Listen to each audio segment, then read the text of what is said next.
हटाव का अमल जमात दहुम साइंस अव्वल।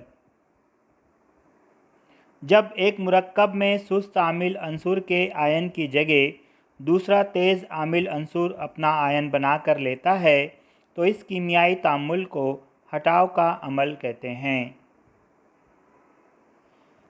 जब कॉपर सल्फेट के महलूल में लोहे की कील डाली जाती है और उसे चंद घंटों के लिए छोड़ दिया जाए तो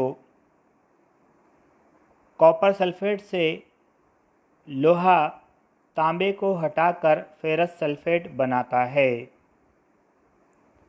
लोहे की कील पर तांबा जमा हो जाता है और कॉपर सल्फेट का नीला महलूल फेरस सल्फेट के हरे महलूल में तब्दील हो जाता है। लोहे पर तांबे की तह जमा हो चुकी है, ये आप वीडियो में बासानी देख सकते हैं। इसी तरीके से फेरस सल्फेट का हरे रंग का महलूल तैयार होता है, वो भी आपको आसानी से नज़र आएगा। जब कॉपर सल्फेट के महलूल में शीशे का टुकड़ा डाला जाता है तो लेड सल्फेट तैयार होता है और तांबा अलग होता है। वीडियो में आप देख सकते हैं कि एक इम्तिहानी नली में कॉपर सल्फेट का महलूल लेकर उसमें शीशे का टुकड़ा डाला हुआ है। थोड़ी देर रखने के बाद आप मुशाहिदा करेंगे कि महलूल का रंग फीका होता जा रहा है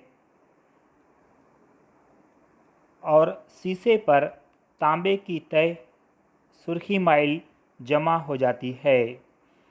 वीडियो में आप मुशाहिदा कर सकते हैं कि महलूल में डालने से पहले शीशे के टुकड़े का रंग और महलूल में डालने के बाद शीशे के टुकड़े के रंग में क्या तब्दीली हुई है।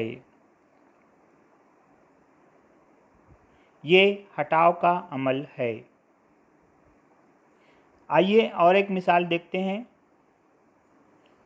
फिर अगर हम कॉपर सल्फेट का महलूल एक इम्तिहानी नली में ले और उसमें जिंक की एक पट्टी अगर हम डालें तो हटाव का अमल होगा। आहिस्ता आहिस्ता महलूल का रंग फीका पड़ता जाएगा और जिंक सल्फेट तैयार होगा और तांबा अलग होगा। अलग होने वाला तांबा जिंक की पट्टी पर जमा होता है और जिंक की पट्टी का रंग सुर्खी माइल हो जाता है। वीडियो में आप बासानी मुशाहिदा कर सकते हैं, देख सकते हैं कि जिंक की पट्टी का रंग पहले कैसा था और कॉपर सल्फेट में डालने के बाद जिंक की पट्टी का रंग सुर्खी माइल हो गया है। शुक्रिया, जज़ाकल्लाह।